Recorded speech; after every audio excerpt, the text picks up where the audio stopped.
"Shake it off, quit acting like a baby," my dad shouted as I lay unmoving on the ground. My brother stood there smirking while Mom blamed me for ruining his birthday. But when the paramedic realized I couldn't move my legs, she immediately radioed for police backup. The MRI would reveal. My body went numb from the waist down, and the first thing I heard was laughter. The person laughing? My own brother.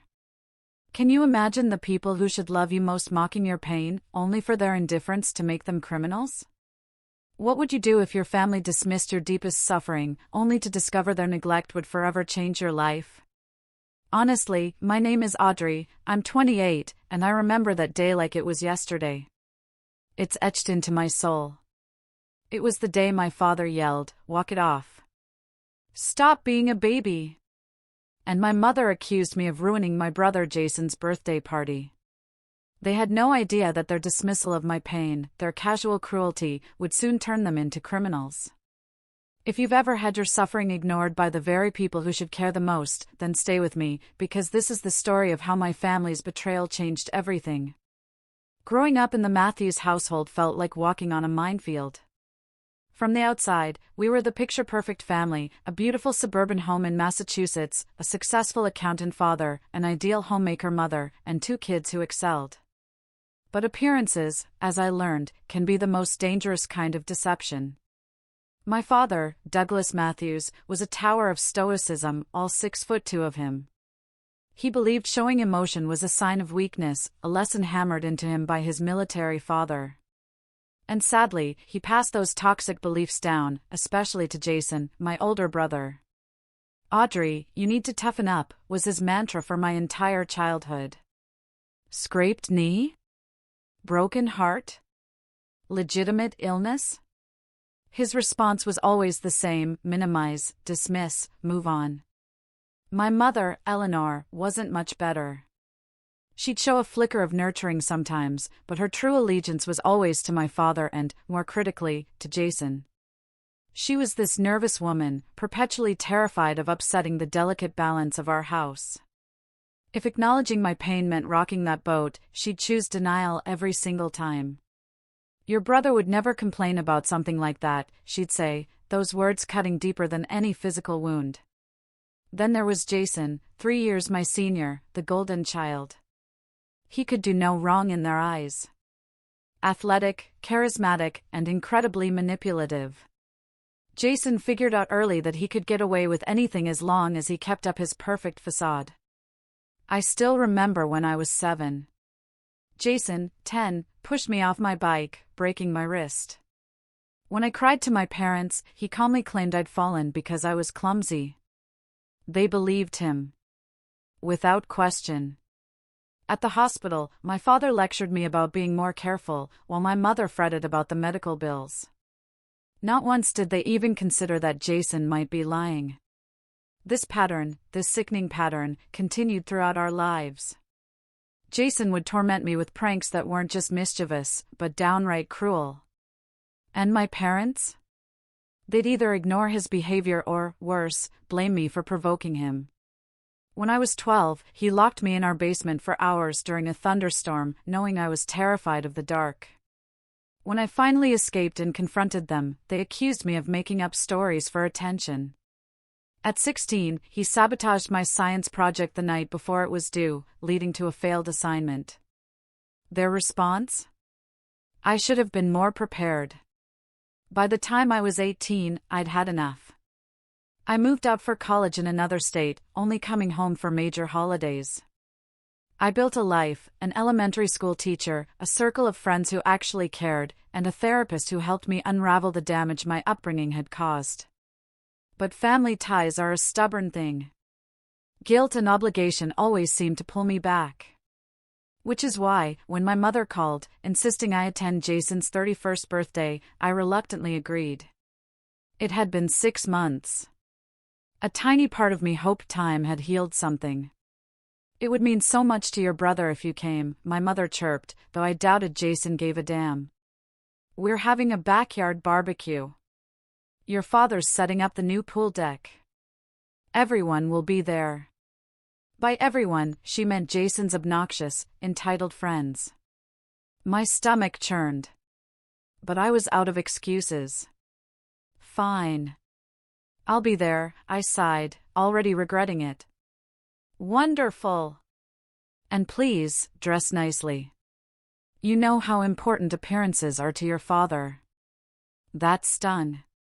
My mother knew I'd embraced a more casual style, trading their approved preppy outfits for clothes that actually made me comfortable. It was a small rebellion, but in the Matthews house, any deviation was a major transgression. As I hung up, I mentally prepared. Go, make small talk, give Jason a generic card with cash, leave as soon as humanly possible. I could handle one afternoon of discomfort for months of peace. What I couldn't have known was that this birthday party would be the last time I'd ever walk without assistance. That the casual cruelty would escalate to a point of no return.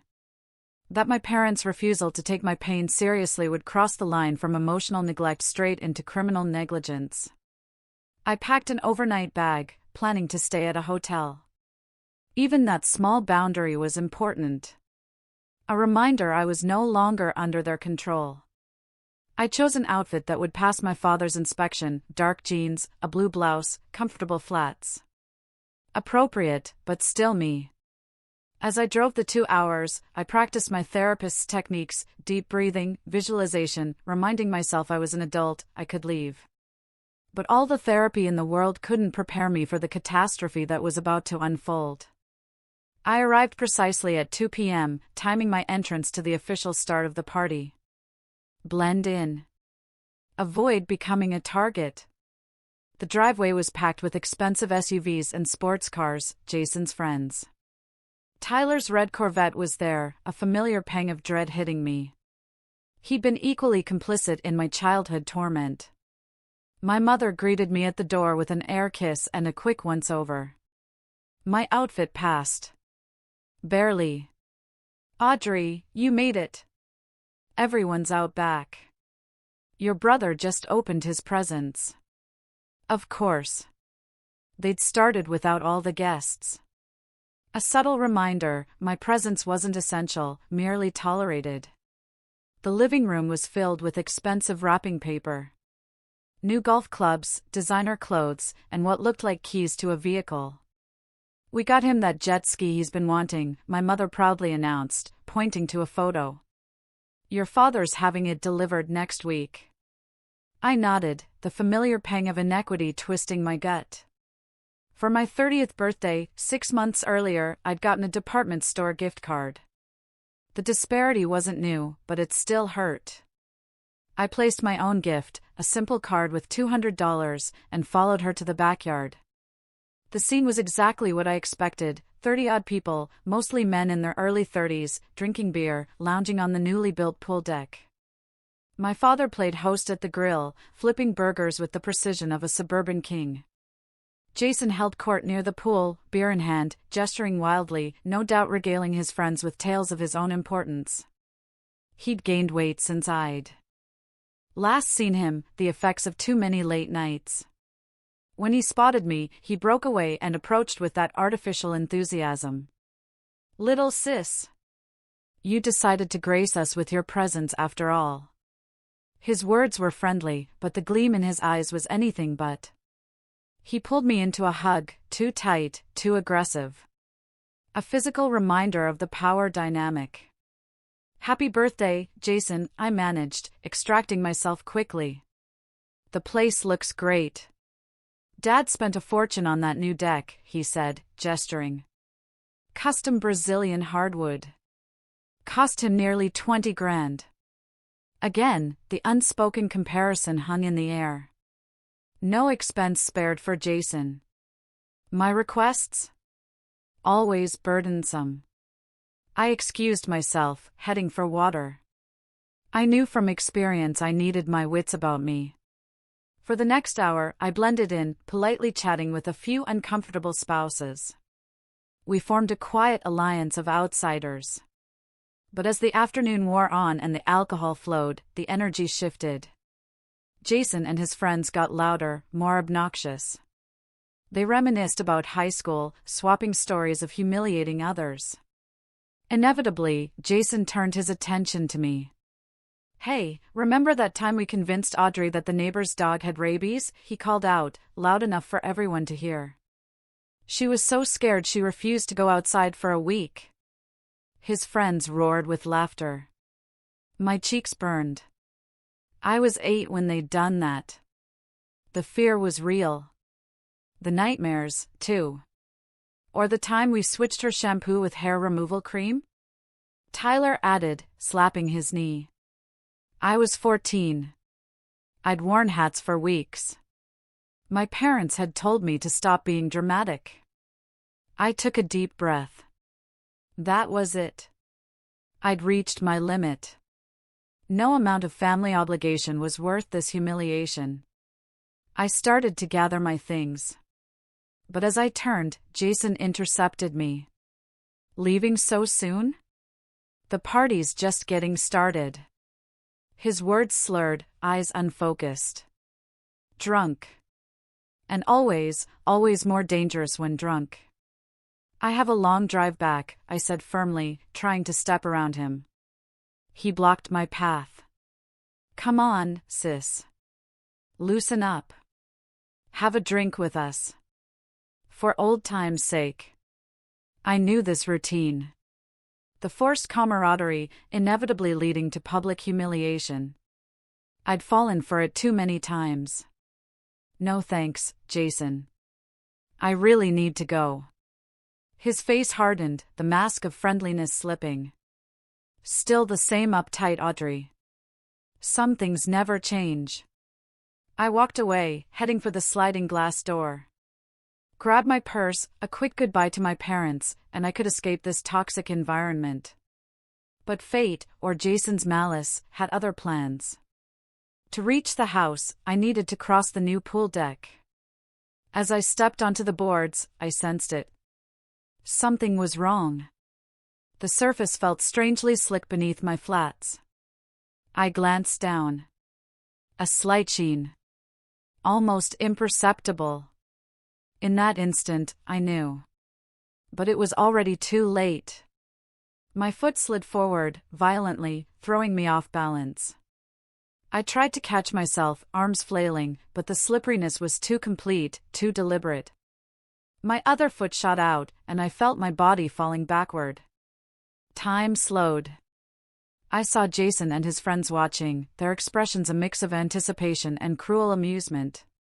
My father turning from the grill. My mother pausing mid-conversation. And then, the impact. Not on the wooden deck, but on the concrete lip of the pool. My lower back and head struck simultaneously. A double blow. Pain shot up my spine, fireworks exploded behind my eyes. I heard someone scream. Later, I'd realize it was me. The world tilted, spun. Colors blurred. When things finally stabilized, I was flat on my back, staring at the clear blue sky. The pain in my head was excruciating. But what terrified me more was the void. Nothing below my waist. Help! I gasped, my voice barely audible. The impact had knocked the wind out of me. Please help me. I can't feel my legs. The first face in my field of vision was Jason's. He loomed over me. And to my horror, he was smiling. Nice pratfall, sis. Very dramatic. He turned to his friends. She always was a theater kid. I tried to move, to sit up. My body wouldn't cooperate. My arms worked, but when I tried to shift my legs, there was nothing. No response, no sensation. Just a terrifying void. I'm serious. I cried, my voice edged with panic. Something is wrong. I can't move my legs. I think I hit my back on the concrete. Jason rolled his eyes, still convinced this was a performance. Come on, get up. You're embarrassing yourself. I can't get up. Tears of pain and fear streamed down my face. Please call an ambulance. I think I'm really hurt. By now, a small crowd had gathered. curiosity and discomfort on their faces, but no one moved. They were taking their cues from Jason, assuming this was just another family drama. My father pushed through the onlookers, his face a mask of irritation. "What's going on here, Audrey? Why are you on the ground?" "Dad!" I sobbed, a wave of relief washing over me. Surely he would take this seriously. I slipped and fell. I hit my back on the pool edge. I can't feel my legs. I need to go to the hospital. I expected concern. Urgency. Immediate action. What I got was a dismissive scoff. "For God's sake, Audrey, the deck is perfectly safe. I just had it installed by professionals." He gestured impatiently. "Walk it off. Stop being a baby. You're making a scene at your brother's party." The words hit me like a physical blow. Even now, even when I was literally unable to move, my pain was being dismissed. My experience, invalidated. "Douglas, maybe we should help her up," my mother suggested, appearing at his side. But her concern wasn't for my well-being. "People are watching. I can't get up," I repeated, my voice rising with desperation. "I need an ambulance. Please, Mom. Dad. I'm begging you. Something is seriously wrong." My mother knelt beside me, her voice dropping to an angry whisper. "Audrey Matthews, that is enough. You have always been jealous of your brother's attention, but this is taking things too far. You're ruining his birthday party with this performance." I couldn't believe what I was hearing. The pain in my back intensified, radiating in waves. My head throbbed. I felt nauseated. "I think I'm going to be sick," I moaned. "She's probably drunk," I heard Jason tell someone. Classic Audrey, can't handle her alcohol. I hadn't had a single drink all day. But facts had never mattered in my family's narrative about me. The sun beat down, worsening the nausea. I was sweating profusely. A strange tingling started in my fingertips. Bad signs. Shock. Internal bleeding. "Please," I whispered, "no." Longer having the energy to shout. "I need help." My father had walked away, back to the grill as if nothing was happening. My mother made excuses to guests, telling them I was prone to episodes. Jason had lost interest entirely, joining his friends who were now loudly discussing plans to take the new jet ski out. I was alone. Immobile. In agony. Surrounded by people who were choosing to ignore my suffering. The betrayal cut deeper than any physical pain ever could. Then, from the edge of my fading consciousness, a new voice. Firm. Authoritative. "Excuse me, I'm a nurse. Let me through, please. Just an accident. Additionally, I understand there was a delay in seeking medical attention for your daughter despite her reporting loss of sensation, which is a medical emergency." My father's face flushed with anger. "Now, wait just a minute. You can't come into my home and make accusations like that." "Dad," I said weakly from behind the oxygen mask. "Please. Just let them help me." For once, my father fell silent. Sarah made the call. Then she turned back to me. "We're going to move you to the ambulance now. The ride might be uncomfortable, but we'll do everything we can to keep you stable." As they wheeled me through the house and out to the waiting ambulance, I caught a final glimpse of my family. My father arguing with Mike, gesturing angrily. My mother standing with her arms wrapped around herself, looking utterly lost. And Jason, still rooted to the same spot, watching as the consequences of his lifelong cruelty finally caught up with him. The last thing I saw before the ambulance doors closed was a police cruiser pulling into the driveway, lights flashing but sirens silent. In that moment, despite the pain and fear, I felt a strange sense of validation. For the first time in my life, someone was taking my suffering seriously. The ambulance pulled away, carrying me toward an uncertain future, but also away from the toxic environment that had caused me so much pain. As the medication took effect, dulling the worst of the agony, I closed my eyes and surrendered to unconsciousness. I awoke to the rhythmic beeping of hospital monitors and that universal antiseptic smell. Disoriented, I couldn't remember where I was. Then the memories flooded back, the fall, the numbness, the paramedics, the police. A nurse noticed I was awake. "Welcome back, Audrey. I'm Carlos. You're at Massachusetts General Hospital. Do you remember what happened?" "I fell," I rasped, my voice raw. "At my brother's birthday party. I couldn't feel my legs." Carlos nodded. "That's right. You've been in and out of consciousness for about 12 hours. The doctor will be in shortly to discuss your condition. Can I get you some water?" I nodded gratefully. Even a sip caused pain. "What's wrong with me?" I asked, fear making my voice tremble. "Can I still not move my legs?" Carlos's expression was compassionate but professional. "The doctor will explain everything. She should be here any minute. Try to stay calm." As if on cue, a woman in a white coat entered. Dr. Martinez, the neurosurgeon. "Good morning, Audrey. How are you feeling?" "Scared," I admitted. "And in pain. What happened to me? Why can't I feel my legs?" Dr. Martinez pulled up a chair. "When you fell, you suffered an incomplete spinal cord injury at the T12L1 section in your lower back. The impact fractured 2 vertebrae and caused significant compression of your spinal cord." She showed me MRI images, pointing out the damage. "We performed emergency surgery to remove bone fragments and reduce the pressure, and stabilized your spine with rods and screws." "Will I walk again?" The question I had been dreading. Dr. Martinez didn't offer false hope, but she didn't extinguish it either. "Spinal cord injuries are complex. The fact that yours is an incomplete injury is positive. It means the spinal cord wasn't completely severed."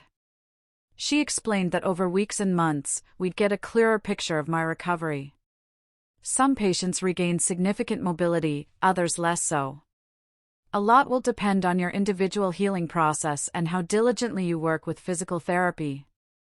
"So, I might be paralyzed forever?" The words felt surreal. "I wouldn't use the term forever at this stage," she replied carefully. "But yes, you are currently experiencing paraplegia, which is paralysis affecting the lower limbs. We'll maximize whatever recovery is possible, but you should be prepared for the possibility of long-term mobility challenges." The news hit me like a physical blow. I'd walked into that party a healthy woman, and now I was leaving it with a life-altering disability. All because of a prank. And my family's refusal to take me seriously. "There's something else we need to discuss," Dr. Martinez said, her tone shifting. "The circumstances of your injury have prompted an investigation. There are 2 police officers waiting to speak with you." I closed my eyes. My brother put oil on the deck. He admitted it. He wanted me to slip as a joke. Dr. Martinez nodded. "That's consistent with the information we received from the paramedics. And there seems to be some concern about the delay in seeking medical attention after the injury occurred." "My parents didn't believe I was really hurt," I said, the familiar pain of their dismissal washing over me. "They told me to walk it off. They accused me of being dramatic and trying to ruin Jason's party." A flash of something, anger, perhaps, crossed Dr. Martinez's professional demeanor. "In cases of suspected spinal cord injury, immediate immobilization and medical attention are crucial. Delays can significantly worsen the outcome." "Are you saying that if they had called an ambulance right away, I might not be paralyzed?" The implications were almost too much to bear. "It's impossible to say with certainty," she replied carefully. "But yes, in general, the sooner a spinal cord injury is treated, the better the prognosis. Every minute counts. Tears streamed down my cheeks. The injury was devastating enough, but knowing it might have been less severe if my family had simply believed me was an additional layer of betrayal I wasn't prepared for. Dr. Martinez gave me a moment. "Do you feel up to speaking with the police now, or would you prefer to rest first?" "I'll talk to them," I decided. "I want them to know what happened." She nodded and left. Carlos stayed, adjusting my position, offering tissues. The police officers were both women, which made me feel safer. Detective Sullivan and Officer Chin. "We understand this is difficult," Detective Sullivan said, "but we need to ask you some questions about what happened yesterday." I recounted the events clearly, the party, Jason's cruelty, my family's dismissal. "So, to be clear," Detective Sullivan clarified, "after you fell and reported that you couldn't feel or move your legs, no one called for medical assistance?" "No," I confirmed. "Not until Rachel, the nurse who was at the party, intervened. That was at least 15 or 20 minutes after my fall. My father told me to walk it off. And my mother accused me of trying to ruin Jason's birthday." Officer Chen, who had been taking notes, looked up. "And your brother admitted to putting oil on the deck?" "Yes. He said it was supposed to be a prank. He thought I'd slip and fall into the pool. He didn't think I'd hit the concrete edge." The officers exchanged glances.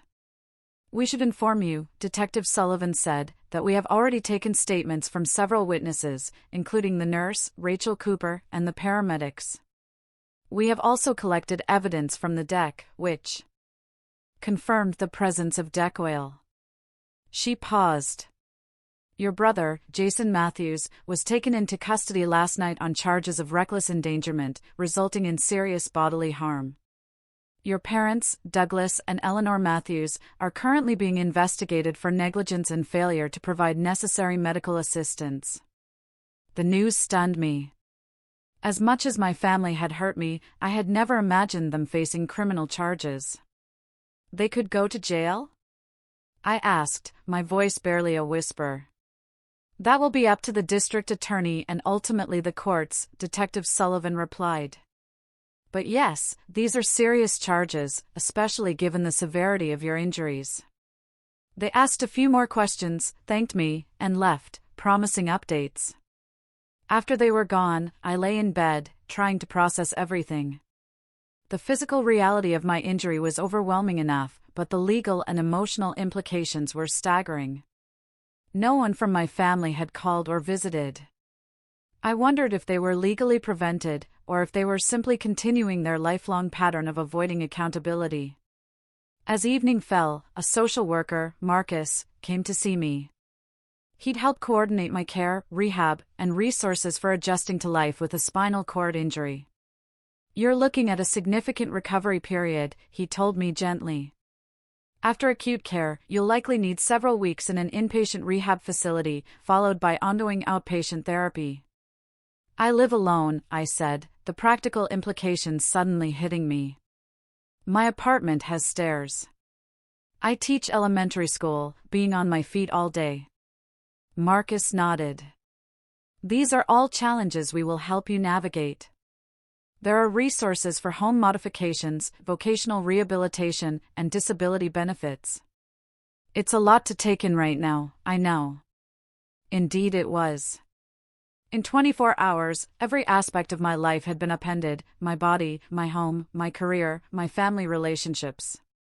All transformed in ways I was only beginning to comprehend. That night, alone, I cried for everything I had lost. And everything that now lay uncertain before me. But beneath the grief and fear, a small spark of determination began to glow. I had survived my family's lifelong emotional abuse. Somehow, I would survive this, too. And for the first time, they would face consequences for their actions. The weeks after my injury were a blur of medical procedures, pain management, and tentative steps toward rehabilitation. I stayed in the hospital for 14 days. Dr. Martinez explained that while surgery had stabilized my spine, the damage was significant. You have what we call an Asia C classification, she told me. You've preserved some motor function below the level of injury, but it's not strong enough to be functional. You also have some sensory preservation, which is a positive sign. I had begun to regain some sensation in my thighs, occasional tingling in my lower legs. Encouraging. But still no voluntary movement below my knees, and minimal strength in my hip and thigh muscles. The physical recovery was challenging, but the legal proceedings added another layer. 10 days after my injury, Laura Jensen, an assistant district attorney, visited. The police investigation is complete. Based on the evidence and witness statements, we've filed formal charges against your brother and parents. Jason faced a felony charge of reckless endangerment, carrying a potential 10-year sentence. My parents were charged with criminal negligence and failure to provide necessary medical assistance, up to 5 years. These are maximum penalties, Laura explained. Actual sentences depend on many factors, including prior criminal history, which none of them have, and whether they accept responsibility by pleading guilty. She also informed me I had the right to file a civil lawsuit for damages. Medical expenses for spinal cord injuries can run into the millions over a lifetime, she said. Not to mention lost wages, pain and suffering, home modifications, specialized equipment, and ongoing care needs. It was overwhelming. Part of me wanted nothing more than to cut ties. But the practical reality was that I faced enormous financial challenges. Laura connected me with Michael Greenberg, a personal injury attorney specializing in spinal cord injury cases. He visited the next day. Your case is strong, he told me. The liability is clear, especially with your brother's admission. Your parents' homeowner's insurance will likely cover some damages, but for the full compensation you deserve, we would need to go after their personal assets as well. The thought made me uncomfortable. These were still my parents. But as Michael gently pointed out, my new reality meant extensive medical bills and potentially lifelong care. This is not about revenge, he assured me. It's about ensuring you have the resources you need to live as full and independent a life as possible. I agreed to let him file the lawsuit, a decision that felt both necessary and heartbreaking. Meanwhile, my physical recovery continued. After 2 weeks, I was transferred to a specialized spinal cord injury rehabilitation center. It was modern, well-equipped, with a team of physical therapists, occupational therapists, psychologists, nurses. All focused on helping patients like me. My primary physical therapist, David, combined unwavering optimism with pragmatic realism. Our goal is to maximize whatever return of function you experience, he explained. But equally important is learning to be as independent as possible with the function you have right now. The days at rehab were demanding. Mornings were 2 hours of physical therapy, strengthening muscles, learning transfer techniques from bed to wheelchair. Afternoons were occupational therapy, learning adaptive techniques for daily living, dressing, cooking from a seated position. There were group sessions, where I met other SCI patients. Some had been injured years ago, others were newly injured, like me. One of them, Tara, had sustained a similar injury 2 years earlier in a car accident. She used braces and crutches for short distances, but a wheelchair for daily mobility. It gets easier, she told me one evening. Not the physical stuff necessarily, though that does improve. I mean, the emotional adjustment. Right now, everything in your life is defined by your injury. Eventually, it becomes just one aspect of who you are, not your entire identity. Her words gave me hope during the darkest moments. There were good days, standing between parallel bars, new flickers of sensation. And setbacks, infections, despair. Throughout this, I received no contact from my family. My attorney said they were instructed by their legal counsel not to. Part of me was relieved. Another part felt the absence as yet another abandonment. Friends and colleagues from my school stepped in, organizing visitors, bringing home-cooked meals, fundraising. They became my chosen family. 3 months after my injury, the criminal cases moved toward resolution. Jason accepted a plea deal, felony reckless endangerment, 5-year sentence with 2 years served in prison, 3 on probation. My parents also took plea agreements, 2 years probation and 400 hours of community service each, plus mandatory counseling. The civil case took longer. Michael deposed each family member, their sworn testimonies forcing them to acknowledge the reality of what they'd done. 6 months after filing, we reached a settlement. My parents' homeowner's insurance paid out its maximum liability, $1 million. Additionally, my parents agreed to sell their house and liquidate a significant portion of their retirement savings to create a trust fund of an additional $2 million for my ongoing care needs.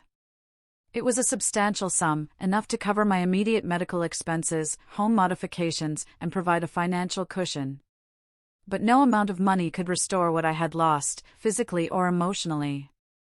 By the 8-month mark, I had made remarkable progress. I'd regained enough function in my leg muscles that with specialized braces and a walker, I could take short, labored steps. It wasn't true walking, not the easy unconscious movement I'd once taken for granted, but it was more than many with similar injuries ever achieved. I was discharged from inpatient rehab, continuing outpatient therapy. I moved back to my apartment, now modified with ramps and wider doorways. A part-time caregiver helped with tasks I couldn't manage. I also began reimagining my professional life. Classroom teaching seemed impossible, but the school district offered me a position as a curriculum specialist, a role I could perform largely from home.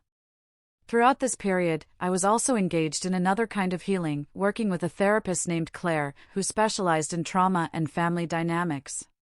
What happened to you wasn't just a physical injury, Claire pointed out. It was the culmination of a lifetime of emotional abuse and neglect.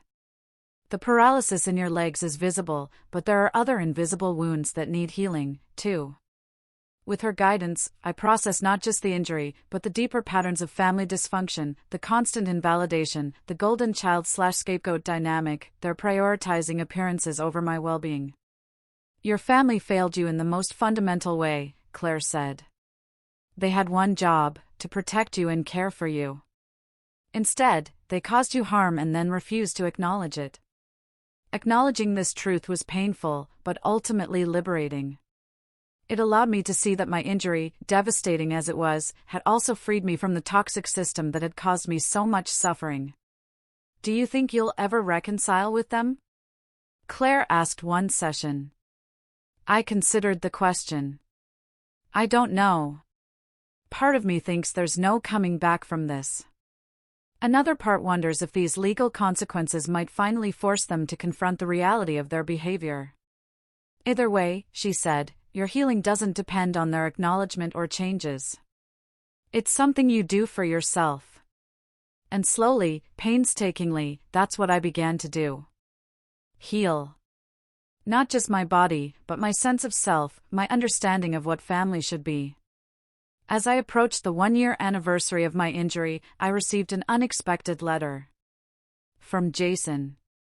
From prison. The envelope sat unopened on my kitchen table for 3 days. Inside was a lengthy, handwritten apology. The first genuine one I had ever received from my brother. He wrote about the therapy he was undergoing, how he was finally confronting the person he had been. He made no excuses. He asked for nothing, not even forgiveness. I understand if you never want to hear from me again, he wrote. I wouldn't blame you. But I wanted you to know that I'm truly sorry for the pain I have caused you. Not just on that day, but throughout our lives. You deserved so much better. The letter left me with complicated feelings. It seemed sincere, but I wasn't ready to let Jason back into my life, if I ever would be. Still, there was a certain closure in having my experiences finally acknowledged by someone who had been there. My parents never reached out directly.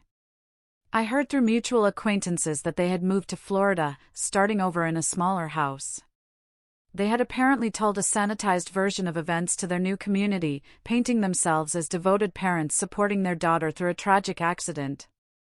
The truth, always, in my family, had been reshaped to protect their image. But their narrative no longer had power over me. I'd learned that my truth did not require their acknowledgement to be valid. My pain did not need their recognition to be real. This has been, perhaps, the most profound lesson of my journey. For someone raised to doubt her own experiences, to question her own pain, this realization has been revolutionary. I also learned about the true meaning of family. That it's not necessarily defined by blood, but by who shows up when you are at your most vulnerable. By who stays when staying gets difficult. By who sees your pain and responds with compassion, rather than dismissal. My chosen family has grown over these 2 years. It includes Sarah, the paramedic who first recognized the seriousness of my injury. Rachel, the nurse, who intervened when no one else would. David, my physical therapist, who pushed me. Claire, who helped me navigate the emotional landscape. And now, Thomas, a physical therapist specializing in neurological injuries, who I met through my advocacy work. Our professional relationship gradually evolved into friendship, and recently, into a tentative romance. He sees me for who I am. Not defined by my disability, but not ignoring it either. With him, I'm learning what healthy love feels like, built on mutual respect and genuine care. Last month, I completed my master's degree in educational psychology, specializing in trauma-informed teaching practices. Next fall, I'll begin a new position as a consultant for the school district, training educators to recognize and support children experiencing various forms of trauma, including family dysfunction. It feels like a way of honoring my own journey, creating meaning from the pain. Perhaps that is the ultimate form of healing, not erasing the wound, but transforming it into something that serves a purpose greater than oneself. My paralysis will always be part of my story, as will the family dynamics that contributed to it. But neither defines the entirety of who I am or what my life can mean. Sometimes, when I'm with Thomas, or surrounded by friends, laughing and fully present, I realize with a start that I am happy. Not despite what happened, but in a way that incorporates it into a larger narrative of resilience and growth. Other times, usually late at night, when pain keeps me awake, I still struggle with anger and grief for what was taken from me. The physical abilities I lost, the family relationships that, even if toxic, represented my primary attachments for 28 years, the sense of safety in the world that may never fully return. But even in those dark moments, I am no longer alone with my pain. I have learned to reach out, to be vulnerable, to accept help without shame. If there is wisdom to be gained from trauma, perhaps it is this: our wounds shape us, but they need not determine us. That even the deepest betrayals can become catalysts for profound transformation. That sometimes, it takes being broken to discover just how much strength we contain. I don't know what the future holds. My doctors say I may continue to see small improvements for up to 5 years. I may walk more easily someday, or I may not. Either way, I will continue to build a life that accommodates my reality while stretching the boundaries of what seems possible. What I do know is that I am no longer the woman who entered that birthday party 2 years ago, desperate for approval from people incapable of truly seeing me. I am someone new, forged in the crucible of trauma and recovery. Stronger in the broken places, as Hemingway wrote. More authentic, more compassionate, more aware of both my vulnerability and my power. And that, perhaps, is the most unexpected gift to emerge from this ordeal. The discovery of a self-worth fighting for. Worth believing in. Worth loving. If you are watching this and find yourself in a situation where your pain is dismissed, where your reality is denied by those who should protect you, please know that you deserve better. Your experiences are valid. Your suffering matters. And there are people in this world who will see you, truly, if you can find the courage to reach beyond those who refuse to. Have you ever had your pain dismissed by someone who should have believed you? How did you find the strength to trust yourself when others wouldn't? Tell me what you think, I really want to know.